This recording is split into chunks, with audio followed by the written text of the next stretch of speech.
Would you like to tell Clyde how many points you would score if you played in the game today? How many points did you average? Well, you got to understand with the rules of the day, with the offense not allowed to touch you, can't come in and put 3 or 4 guys around you when you don't have the ball. Probably about 65 or 70 might be a good thing, you know.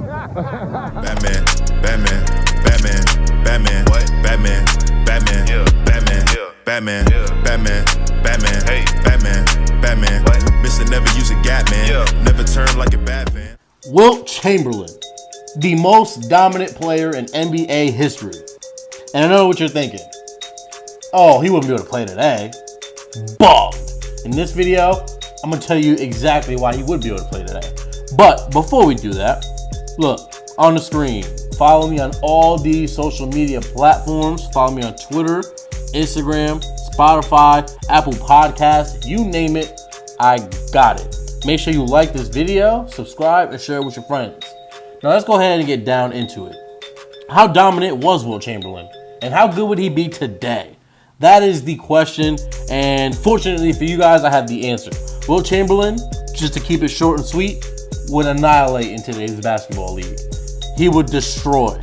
First of all, he stood at 7'2", or 7'1", 7'2", what difference does it make? And he was about 280. And people say, oh yeah, you know, he dominated against small white dudes. Well, that's simply not true. Here's why Wilt Chamberlain is the most dominant player ever, and here's why he would dominate if he played today. The average height of players when Wilt Chamberlain played was 6'5". Today, it's only 6'6", so it's very close.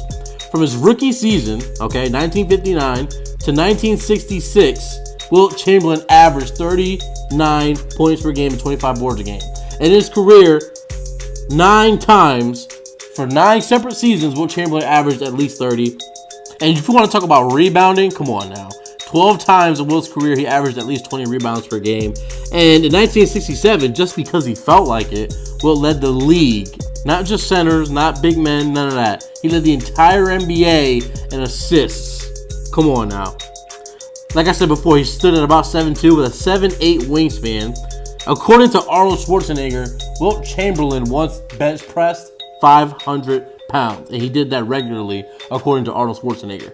Again, before I even go any further, how does this translate? Why would this translate today? Why would he still be dominant today? Well, for one, he's more athletic than any center in the league. Wilt Chamberlain has the highest recorded vertical in NBA history at 48 inches. Now, if you're not good at math, let me go ahead and convert that for you. My man Wilt could jump 4 feet in the air. Okay, and why was he able to do that? He played volleyball, he ran track. Basketball wasn't the only thing he did. And when it comes to strength, look, Wilt was probably the strongest player in NBA history. A lot of people like to point to Shaq and his Laker days. But the thing is, Wilt was actually built. You know, no pun intended there, but he was actually strong. He was solid, very fit.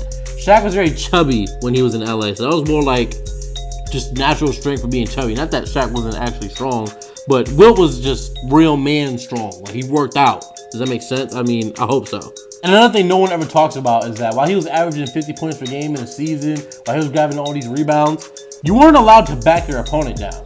Wilt Chamberlain played in an era that actually sort of hindered his ability to score the ball.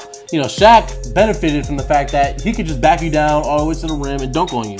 Wilt Chamberlain wasn't allowed to do that. You were allowed to post up and hit little jump hooks and little fadeaways, but you couldn't use your strength to back into opponents and push them down to the basket and dunk on them like Shaq wasn't able to. So in today's NBA, where you're allowed to back your opponent down, that'd actually be an advantage for Wilt Chamberlain, because then he could just back you up, you know, use his superior strength and just dunk on you. Another reason why he would be dominant today is because he's playing against centers who aren't really elite rim defenders. You know, nowadays we have a lot of, you know, perimeter shooting big men. We have stretch fives, stretch fours. So as a result, consequently, centers and big men of today are taught to defend the three-point line because their opponent can shoot threes. You can't just leave them open. And because of that, if you dropped Wilt Chamberlain in today's league, where, you know, centers are not even really guarding the rim like that, he would absolutely just destroy. I mean, we only have a few rim protectors in the NBA today. You know, you got someone like Joel Embiid, you got Rudy Gobert, Steven Adams, you know, people like that. But I mean, other than that, there's not really too many. There's a lot of, you know, defensive liabilities as centers. You know, like Enes Kanter, for example, is somebody who would not be able to stop Wilt Chamberlain. I mean, it would be honestly pathetic. Another thing that Wilt would have going for him is the fact that there's defensive 3 seconds today. Back when he played, there was no defensive 3 seconds, so centers could actually sit there and camp and actually defend him. Whereas today, obviously, like I said before, defensive 3 seconds, a defender can't stay in the paint for more than 3 seconds at a time. Otherwise, you get a technical foul, and we already know about that.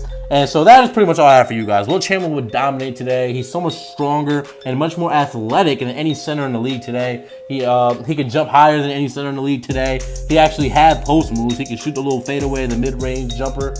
And he's just so physically dominant that there's nothing they'll be able to do to stop him. And that's pretty much all I have for you guys today. I hope you enjoyed the video. Hit that like button, subscribe, share with your friends, and I'll talk to you guys soon. Peace.